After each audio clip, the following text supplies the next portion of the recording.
Hello दोस्तों, मैं पीयूष जौहरी आपका अपने यूट्यूब चैनल पर बहुत बहुत स्वागत है। जैसा कि अभी तक UP triple S C PET के प्रैक्टिस सेट आपको कराए जा रहे थे, उसी श्रृंखला में ये नया प्रैक्टिस सेट आपके लिए लाया गया है, जिसमें बहुत ही महत्वपूर्ण क्वेश्चंस आपके लिए सिलेक्ट किए गए हैं जो पेपर में आने के लिए बहुत चांसेस है जिनका। पहला क्वेश्चन है आपका, किन तीन वेदों को संयुक्त रूप से वेदत्रयी कहा गया है? ऋग्वेद, यजुर्वेद, अथर्ववेद को, ऋग्वेद, सामवेद, अथर्ववेद को, ऋग्वेद, सामवेद, यजुर्वेद को, यजुर्वेद, सामवेद, अथर्ववेद को वेदत्रयी किन्हें कहा गया है? इसका the right answer is Rigveda, Samveda, Yajurveda. चार वेद होते हैं आपके, ऋग्वेद, यजुर्वेद, सामवेद, अथर्ववेद। तो याद रखिएगा, ऋग्वेद, यजुर्वेद, सामवेद को वेदत्रयी कहा गया है।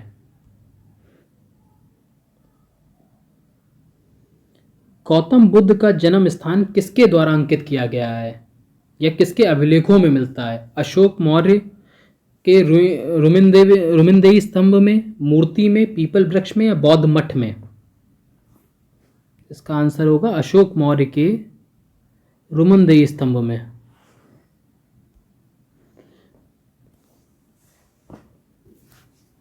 इनके अभिलेखों से पता चलता है कि जब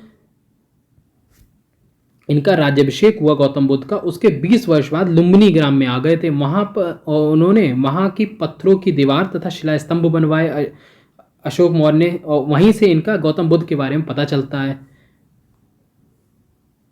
एक जगह भी पूछी जाती है कि सम्राट अशोक ने किस जगह पर कर को आधा कर दिया था? आधा का मतलब 1/8 भाग उसका घटाकर कर दिया था। किस जगह पर? लुम्बिनी पर। क्यों किया था? क्योंकि वो गौतम बुद्ध की जन्मस्थली थी। ये गौतम बुद्ध के अनुयायी थे, बौद्ध धर्म के इन्होंने पूरा अनुयायी थे। तो गौतम बुद्ध का जन्म स्थान किसके द्वारा अंकित किया गया है? अशोक मौर्य के रुमिनदेही स्तंभ से। बौद्ध किस वंश से संबंधित थे? ज्ञात्रक वंश से, मौर्य वंश से, शाक्य वंश से, कुरु वंश से? बौद्ध किस वंश से संबंधित थे? बौद्ध थे शाक्य वंश से संबंधित।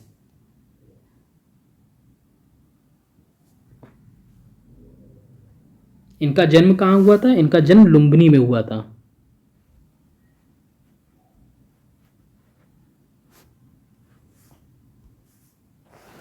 पिता का नाम शुद्धोधन था, माता का नाम माया देवी था। ध्यान रखिएगा, किस वंश के थे? शाक्य वंश के थे।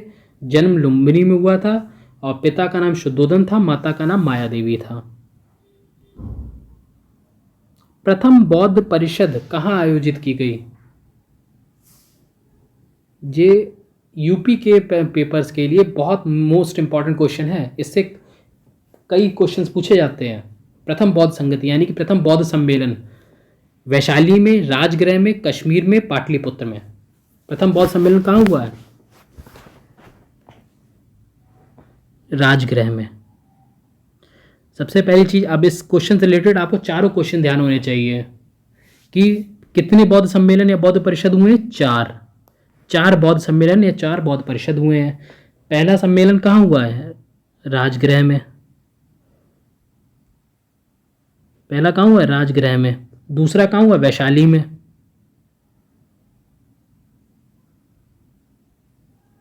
तीसरा कहाँ हुआ? पाटलिपुत्र में। चौथा कहाँ हुआ? कुंडलवन में।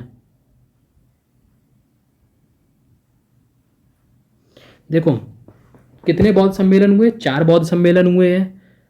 पहला राजगृह में, दूसरा वैशाली में, तीसरा पाटलिपुत्र में, चौथा कुंडलवन में। और इन चारों जगहों के 4 अध्यक्ष हुए और किसके कार्यकाल में हुए? तो देखो, पहला जो राजगृह में हुआ है, इसके अध्यक्ष थे महाकश्यप, और किसके समय में हुआ? अजातशत्रु के समय में हुआ है। दूसरा बौद्ध सम्मेलन हुआ वैशाली में, इसके अध्यक्ष थे सुबुकामी, किसके समय में हुआ? कालाशोक के समय में। तीसरे जो बौद्ध सम्मेलन हुआ वो पाटलिपुत्र में हुआ है, इसके अध्यक्ष थे मोगलीपुत्र तिस, और ये किसके समय में? अशोक के समय। पूछा जा सकता है तीसरा बौद्ध सम्मेलन किसके समय में हुआ? अशोक के समय में। उसके अध्यक्ष कौन थे? मोगलीपुत्र तिस, और कहाँ हुआ है? पाटलिपुत्र में हुआ है। चौथा बौद्ध सम्मेलन कहाँ हुआ है? कुंडलवन में। किसके समय में हुआ? कनिष्क के समय में, और इसके अध्यक्ष कौन थे? वसुमित्र। ठीक है, अब बताइए कितने बौद्ध सम्मेलन हुए हैं? 4 बौद्ध सम्मेलन हुए हैं। पहला राजगृह में, दूसरा वैशाली में, तीसरा पाटलिपुत्र में, चौथा कुंडलवन में। और 2 क्वेश्चन जो इसमें ज़्यादातर पूछे जाते हैं कि तीसरा बौद्ध सम्मेलन किसके समय में हुआ? अशोक के समय में। तीसरा बौद्ध सम्मेलन किसके समय में हुआ? अशोक के समय में। और चौथा बौद्ध सम्मेलन किसके समय में हुआ? कनिष्क के समय में। ध्यान रखिएगा ये क्वेश्चंस। भारत में जैन धर्म का संस्थापक कौन था? मुख्यतः हमारे यहाँ दो धर्म जो सबसे ज़्यादा प्रचलित हुए, जैन धर्म और बौद्ध धर्म। जैन धर्म के संस्थापक कौन थे? महावीर स्वामी। संस्थापक तो ये थे, पर वास्तविक संस्थापक अगर पूछा जाए, या मूल संस्थापक, वास्तविक संस्थापक तो नहीं कह सकते, पर अगर मूल संस्थापक पूछा जाए कि मूल संस्थापक कौन था, तो कहेंगे ऋषभदेव को, जिसको अजीत नाथ भी कहते हैं। मूल संस्थापक ऋषभदेव थे। ये पहले तीर्थकर थे। ये कौन से तीर्थकर थे? पहले तीर्थकर थे। पर वास्तविक संस्थापक अगर पूछा है तो महावीर स्वामी को कहेंगे। महावीर स्वामी कौन से नंबर के तीर्थकर थे? 24वें नंबर के तीर्थकर थे।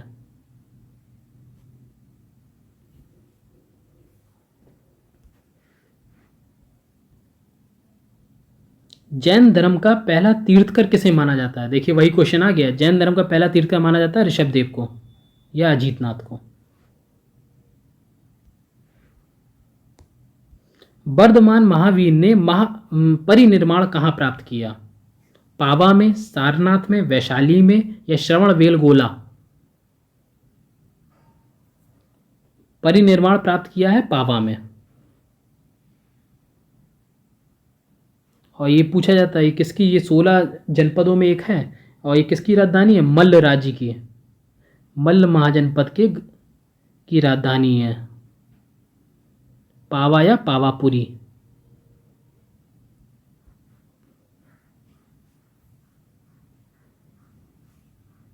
पावा या पावापुरी किस राज्य की राजधानी है? मल्ल राज्य की राजधानी है, जिसको महापरिनिर्वाण प्राप्त हुआ।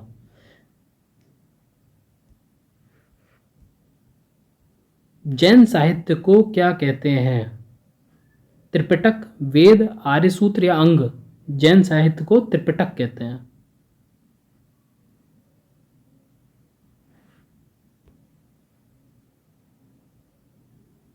अभी आपकी नेक्स्ट सीरीज है ज्योग्राफी की। भारतीय उपमहाद्वीप मूलतः एक अंग है। जुरासिक लैंड का, लॉरेशिया का, आर्यावर्त का या गोंडवाना लैंड का? भारतीय उपमहाद्वीप अंग है गोंडवाना लैंड का। ऑस्ट्रेलिया, अफ्रीका, दक्षिण अमेरिका और मेडागास्कर आदि इसी के भाग थे। इस गोंडवाना लैंड के ही ऑस्ट्रेलिया, अफ्रीका, दक्षिण अमेरिका और मेडागास्कर, ये चारों इसी के भाग थे। ऑस्ट्रेलिया, अफ्रीका, दक्षिण अमेरिका और मेडागास्कर। कौन कौन से? ऑस्ट्रेलिया, अफ्रीका, दक्षिण अमेरिका और मेडागास्कर, ये इसी के भाग थे मूलतः।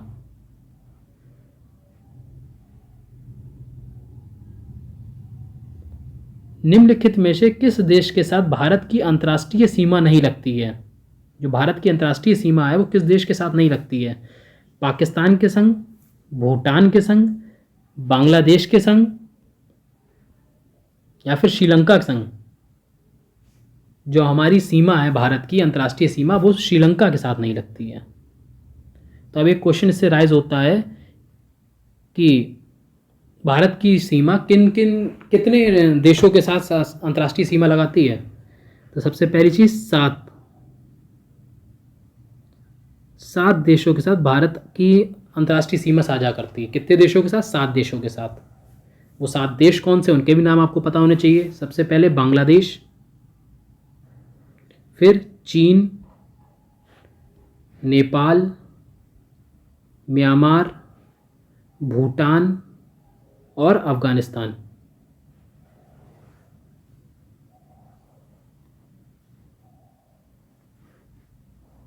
और पाकिस्तान आपका। सबसे पहले बांग्लादेश, जो भारत की सबसे बड़ी सीमा साझा करता है। एक क्वेश्चन यहाँ से भी राइज होता है कि सबसे ज़्यादा भारत किस देश के साथ सीमा साझा करता है? बांग्लादेश के साथ, जो पहले भारत का ही पार्ट था, जिसे पूर्वी पाकिस्तान भी कहा जाता था। तो कितने देशों के साथ भारत अंतर्राष्ट्रीय सीमा साझा करता है? 7 देशों के साथ। बांग्लादेश, चीन, नेपाल, म्यांमार, भूटान, अफगानिस्तान और पाकिस्तान।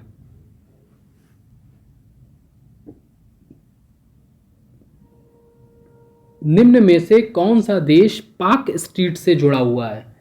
भारत और श्रीलंका, उत्तर कोरिया और दक्षिण कोरिया, पाकिस्तान और चीन, ब्रिटेन और फ्रांस। पाक स्ट्रीट से कौन जुड़ा हुआ है? भारत और श्रीलंका। यहां पर पाक जल संधि भी हुई है। तमिलनाडु और श्रीलंका के बीच पाक जल संधि, जिसे पाक स्ट्रीट भी कहते हैं। किन किन देशों के बीच है? भारत और श्रीलंका के। गॉडविन ऑस्टिन है एक दर्रा है, शिखर है, टेलीस्कोप आविष्कारक हैं या भू वैज्ञानिक हैं? गॉडविन ऑस्टिन कौन है या क्या है? यह एक शिखर है।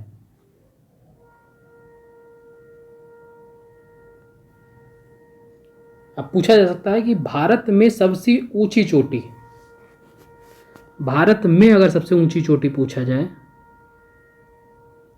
तो कौन सी होगी? K2 गॉडविन ऑस्टिन, जिसकी लंबाई क्या है? 8611 मीटर। पर अगर पूछा जाए भारत की, ये तो भारत में पूछी जा रही है, भारत में सबसे ऊंची चोटी गॉडविन ऑस्टिन K2 8611 मीटर। अब पूछा जाए भारत की सबसे ऊंची चोटी तो कंचनजंगा, इसकी लंबाई कितनी है? 8586 मीटर। भारत में पूछी जाए K2 गॉडविन ऑस्टिन 8611, भारत की सबसे ऊंची चोटी पहुंची जाए तो कंचनजंगा 8586 मीटर।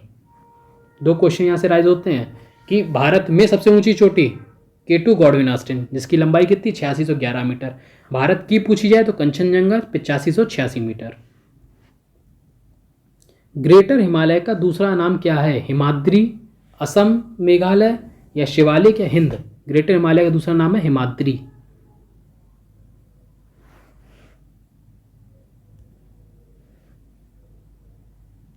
अब आपके क्वेश्चन जो आते हैं वो इंडियन इकोनॉमी से हैं। 1867 से 1868 में भारत में प्रति व्यक्ति आय 20 रुपए थी। ये सर्वप्रथम किसने निश्चित किया था? MG रनाडे ने, सर W हंटर ने, RC दत्त ने, दादा भाई नौरोजी ने, कि प्रति व्यक्ति आय 20 रुपए। 1867 से 1868 में किसने निश्चित करी थी? दादा भाई नौरोजी ने। 20 रुपए प्रति व्यक्ति आय किसने निश्चित करी थी? दादा भाई नौरोजी ने।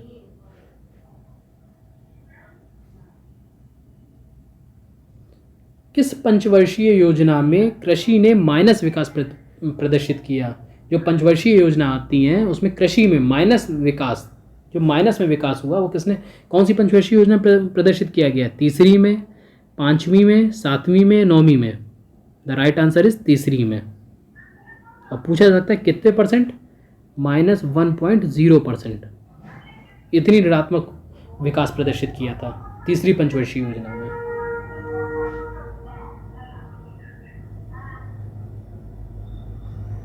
भारत में फसल बीमा योजना का शुभारंभ कब हुआ है? कि फसलों के लिए भी एक बीमा चलाया गया कि अगर आपकी फसल खराब हो जाती है या कोई आपदा आ जाती है किसी प्रकार का, तो अगर उनका बीमा होगा तो उसको कुछ मुआवजा या कुछ धनराशि प्राप्त करी जाएगी गवर्नमेंट के द्वारा। 1945 में, 1980 में, 1985 में या 1988 में? ये योजना का प्रारंभ 1985 में किया गया था। और किस फसल के दौरान किया गया था? खरीफ की फसल के दौरान। फसल बीमा योजना कब शुरू किया गया? 1985 में। और किस फसल के दौरान? खरीफ की फसल के दौरान।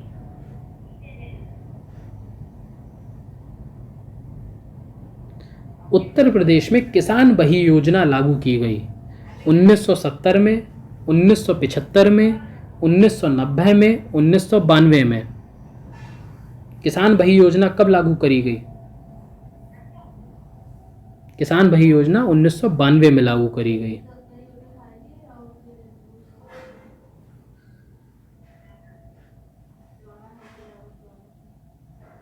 भारतीय हरित क्रांति की जन्मस्थली, जो भारत में हरित क्रांति आई उसकी जन्मस्थली कौन सी है? पंतनगर, बेंगलोर, कानपुर या दिल्ली? हरित क्रांति की जन्मस्थली है पंतनगर। अब एक क्वेश्चन यहां से बनता है कि हरित क्रांति का प्रारंभ कब हुआ? 1966 में। हरित क्रांति का जन्म हुआ 1966 में। और किस नगर से इसका, यहाँ पे कृषि विश्वविद्यालय है, वहीं से इसका जन्म हुआ है, पंतनगर में।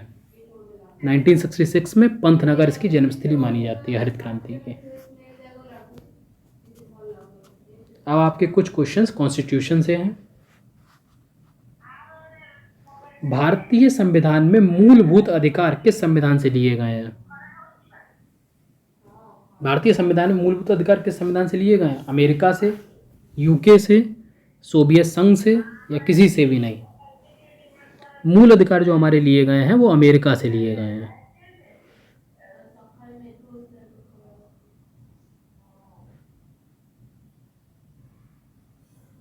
प्रारंभ में कितने मौलिक अधिकार दिए गए थे? 6, 7, 4 या 5? कितने मौलिक अधिकार दिए गए थे प्रारंभ में? प्रारंभ में जो पहली बात मौलिक अधिकार कहाँ से आए? अमेरिका से आए। तब जो अधिकार दिए गए थे प्रारंभ में वो 7 अधिकार दिए गए थे। अब पूछा जा सकता है कि कौन से संशोधन के तहत आए, तो ये आए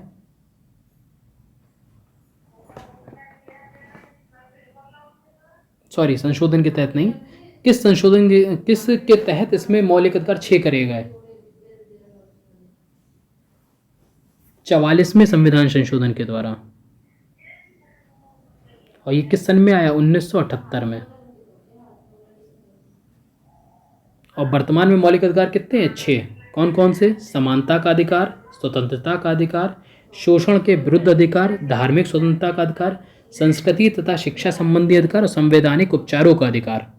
ध्यान रखिएगा इसका कि भारतीय संविधान द्वारा प्रारंभ में 7 मौलिक अधिकार प्रदान किए गए थे। कितने? 7 मौलिक अधिकार। किंतु 44वें संविधान संशोधन द्वारा 1978 के द्वारा संपत्ति की मौलिक अधिकार को समाप्त कर दिया गया। कौन से अधिकार को? संपत्ति के अधिकार को।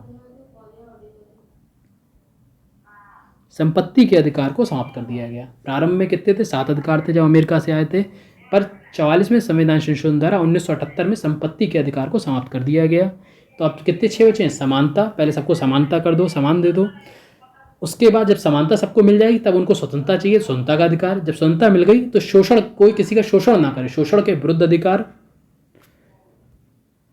उसके बाद जब कोई किसी का शोषण ना करे तब धार्मिक स्वतंत्रता का अधिकार, धर्म की स्वतंत्रता मिले। उसके बाद संस्कृति व शिक्षा संबंधी अधिकार और संवैधानिक उपचार को। तो याद करने का सबसे तरीका यही है कि सबसे पहले सबको समानता दे दो, समानता का अधिकार। जब समानता मिल जाएगी उसके बाद सबको स्वतंत्रता मिल जाए, समानता मिलेगी तो स्वतंत्रता मिलनी चाहिए, स्वतंत्रता का अधिकार। उसके बाद स्वतंत्रता मिलेगी, कोई किसी का शोषण ना करे, शोषण के विरुद्ध अधिकार। जब शोषण नहीं हो तो धार्मिक स्वतंत्रता का अधिकार मिले, फिर संस्कृति तथा शिक्षा संबंधी अधिकार, और आखिरी हमारा संवैधानिक उपचारों का अधिकार। कौन सा अधिकार हटाया गया? संपत्ति का अधिकार। कौन से संशोधन द्वारा? 44वें संविधान संशोधन द्वारा। किस सन में? 1978 में। और प्रारंभ में कितने थे? 7। वर्तमान में कितने हैं? 6। कई क्वेश्चन इससे उठते हैं।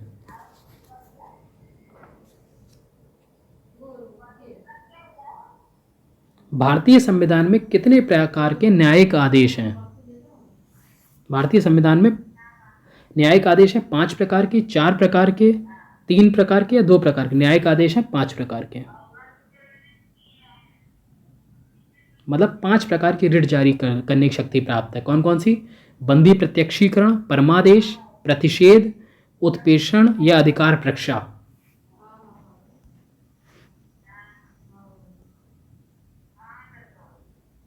कौन सा अधिकार अभी भारतीय संविधान द्वारा एक मौलिक अधिकार के रूप में नहीं है? समानता का अधिकार, स्वतंत्रता का अधिकार, संपत्ति का अधिकार, शोषण के विरुद्ध अधिकार। अब इस क्वेश्चन का आंसर मुझे देने की जरूरत नहीं, आप लोग बताइएगा क्या होगा? संपत्ति का अधिकार।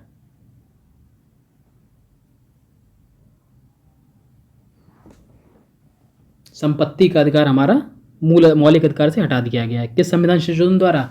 44वें संविधान संशोधन द्वारा। और 1978 में। किस सन में? 44वें संविधान संशोधन द्वारा 1978 में। अच्छा, एक क्वेश्चन और बनता है कि इसको कहाँ रखा गया है? इसको एक विधिक अधिकार बना दिया गया। किस अनुच्छेद के तहत? किस आर्टिकल के तहत? 300 का के तहत मौलिक अधिकार को एक विधिक अधिकार बना दिया गया है। पूछा जा सकता है कि मौलिक अधिकार कहाँ क्या बना दिया गया? विधिक अधिकार बना दिया है। किस आर्टिकल के तहत?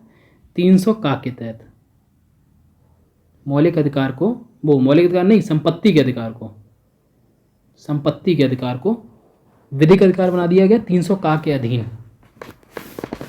जैसे मौलिक अधिकार की सूची से हटा दिया गया है। भारत के संविधान में शामिल राज्य के नीति निर्देशक सिद्धांतों की अवधारणा किससे किससे ली गई थी? ऑस्ट्रेलिया से, यूएसए से, कनाडा से या आयरलैंड से? नीति निर्देशक तत्व, नीति निर्देशक तत्व किससे लिए गए हैं?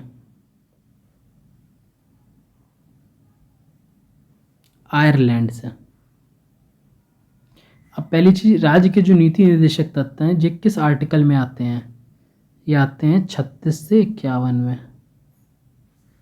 कौन से आर्टिकल में आते हैं? 36 से 51 में। ठीक है, अब पूछा जाए ऑस्ट्रेलिया से क्या लिया गया है? ऑस्ट्रेलिया से समवर्ती सूची ली गई है।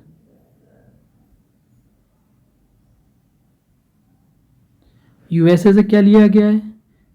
अभी पढ़े थे, मौलिक अधिकार या मूल अधिकार। कनाडा से क्या लिया गया? संघीय शक्ति। और आयरलैंड से क्या लिया गया? नीति निर्देशक तत्व। अब एक क्वेश्चन से आपके कितने क्वेश्चन कंप्लीट हुए? 4 क्वेश्चन। ऑस्ट्रेलिया से समवर्ती सूची, यूएसए से मौलिक अधिकार, कनाडा से संघीय शक्ति, आयरलैंड से नीति निर्देशक तत्व। नीति निर्देशक तत्व किस आर्टिकल में? 36 से 51, 36 से 51 में। फिर से रिपीट कर रहा हूँ मैं, राज्य की नीति निर्देशक तत्व किस आर्टिकल में है? 36 से 51 में। ऑस्ट्रेलिया से क्या लिया गया? समवर्ती सूची। और यूएसए से क्या लिया गया है?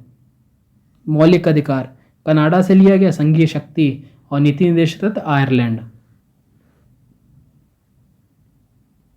अब कुछ क्वेश्चंस हमारे साइंस के हैं, नोट्स, इसको आप नोट कर लीजिएगा, वेरी वेरी इंपॉर्टेंट नोट्स हैं ये। प्राकृतिक रेडियो एक्टिविता की खोज, जो प्राकृतिक रेडियो एक्टिविता की खोज किसने करी? हेनरी बैकरल ने करी। हेनरी बैकरल ने रेडियो एक्टिविता की खोज किसने करी? हेनरी बैकरल ने करी। किस सन में करी? 1896 में। प्राकृतिक रेडियो एक्टिविता की खोज 1896 में फ्रांसीसी वैज्ञानिक हेनरी बैकरल ने की थी। पूछा जाता है रेडियो एक्टिविता की खोज किसने करी? हेनरी बैकरल ने करी। किस सन में करी? 1866 में, 96 में, सॉरी। सन एक बार को ना भी याद रहे, पर इसके जनक आपको तुरंत याद होने चाहिए। किस वैज्ञानिक ने करी है रेडियो एक्टिविता की खोज? हेनरी बैकरल ने, 1896 में। सूर्य में ऊर्जा का निरंतर सृजन नाभिकीय संलयन के कारण होता है। जो सूर्य है उसमें ऊर्जा का जो सृजन निरंतर कंटिन्यू हो रहा है, वो किसके कारण हो रहा है? नाभिकीय संलयन के कारण, जिसको नाभिकीय फ्यूजन भी कहते हैं, न्यूक्लियर फ्यूजन। सूर्य में ऊर्जा का निरंतर सृजन किसके कारण हो रहा है? नाभिकीय संलयन के कारण, फ्यूजन के कारण। उसमें टूट रहा है, फूट रहा है, फिर एनर्जी उत्पन्न कर दे रहा है, तो निरंतर ऊर्जा उसमें बह रही है। हाइड्रोजन बम किसने विकसित किया? हाइड्रोजन बम एडवर्ड टेलर ने। हाइड्रोजन बम किसने विकसित किया? टेलर ने। HTML याद रखिएगा, हाइड्रोजन बम टेलर। HTML से hydrogen bomb Teller, hydrogen bomb Teller, HTML। Carbon 14 का प्रयोग पुरातात्वीय महत्व की अति प्राचीन वस्तुओं की तिथि निर्धारण के लिए किया जाता है। अब पूछा जाता है कि पुरातत्व चीजें हैं उनकी अगर तिथि किससे निर्धारण करते हैं? C14 से। प्राचीन वस्तु की तिथि निर्धारण करने के लिए किसका प्रयोग किया जाता है? C14 यानी कि कार्बन 14 का। दिया सलाई यानी कि माचिस की नोक में क्या लगा होता है? लाल फास्फोरस, रेड फास्फोरस। दिया सलाई की नोक में क्या लगा होता है? Red phosphorus. मुख्य रूप से 3 प्रकार के उर्वरक होते हैं। कौन कौन से? नाइट्रोजन, फास्फोरस तथा पोटाश। उर्वरक तो कई होते हैं, पर 3 जो मुख्य रूप से होते हैं, जो नाइट्रोजन हो गया, फास्फोरस, फॉस्फेट हो गया, सॉरी, नाइट्रोजन, फॉस्फेट और पोटाश। कौन कौन से 3 मुख्य हैं? नाइट्रोजन, फॉस्फेट और पोटाश।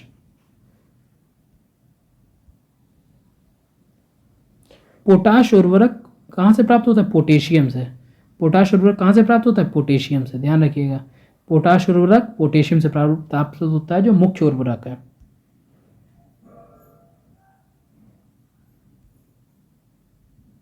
प्लास्टर ऑफ पेरिस का उपयोग शल्य चिकित्सा में प्लास्टर करने में, सांचे और मॉडल बनाने में, मूर्तियां और खिलौने बनाने में किया जाता है। मुख्यतः प्लास्टर ऑफ पेरिस का प्रयोग कहाँ किया जाता है? प्लास्टर करने में, जो आपके पेपर में पूछा जा सकता है कि शल्य चिकित्सक में किसका प्रयोग किया जाता है? प्लास्टर ऑफ पेरिस का। पीएच पैमाने में 0 से 14 तक के अंक होते हैं। जो पीएच पैमाना होता है उसमें कहाँ से कहाँ तक के अंक होते हैं? 0 से 14।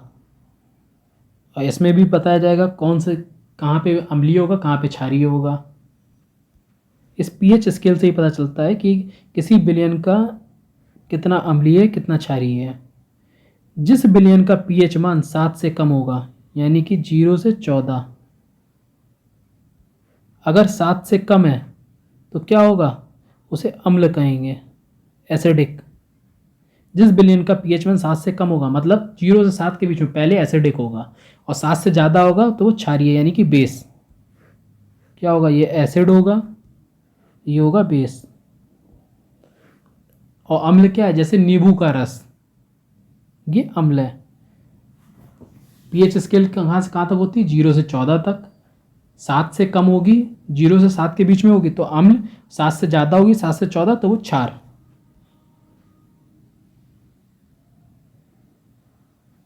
ऑक्सीजन एक दहन पोषक गैस है। दहन के लिए ऑक्सीजन गैस आवश्यक है। ऑक्सीजन कैसी गैस है? एक दहन पोषक गैस।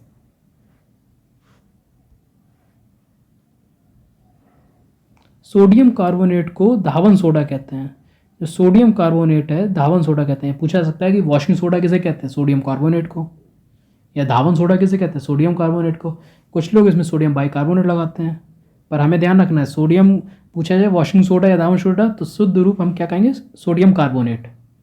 सोडियम कार्बोनेट को धावन सोडा या वॉशिंग सोडा भी कहते हैं। इसका रासायनिक सूत्र क्या होगा? Na2CO3। इसको सही कर लीजिएगा आप लोग। इसका रासायनिक सूत्र होगा Na2CO3।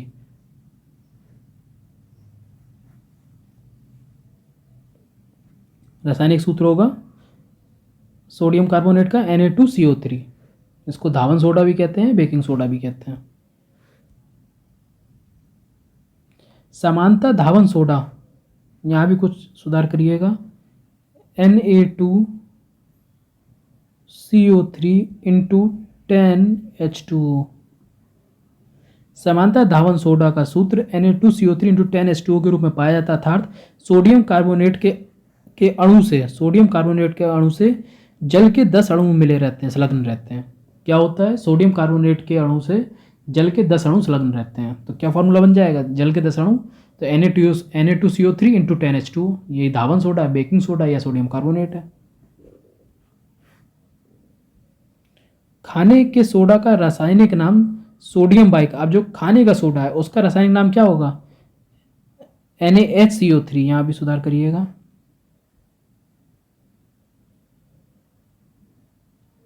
रासायनिक नाम सोडियम बाइकार्बोनेट, खाने के सोडे का।